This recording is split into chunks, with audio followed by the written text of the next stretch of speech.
समझिए इस बात को कि इनका दोनों आँख नहीं है। सामने से थोड़ा जूम करिए, इनका दोनों आँख जो है, दोनों आँख इनका नहीं है। तो सबसे ज़्यादा मेहनत होता है एक अंधे को, एक वैसे आदमी को सिखाना, क्योंकि ना ही ये देख पाते हैं ना ही कुछ समझ, मतलब जो देख नहीं पाएगा वो समझने में बहुत बड़ा दिक्कत होता है। बहुत बहुत दिक्कत होती है।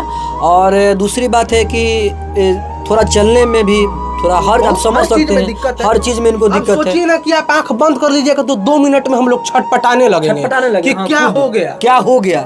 इस मतलब वो चीज को कैसे झेलते हैं, बस भैया हमको यही सोच। सबसे पहले ये बताइए, सूरदास जी आपका नाम ऐसे क्या है? नितेश इनका नाम है? दीपक सूरदास। दीपक नाम है। सूरदास नाम से तो बहुत फेमस है, बहुत लोग देखे होंगे। लेकिन ये चीज बताइए सूरदास जी, आंख से आप देख नहीं पाते हैं तो कभी दुख तो हुआ ही होगा कि हम नहीं देख पाते हैं।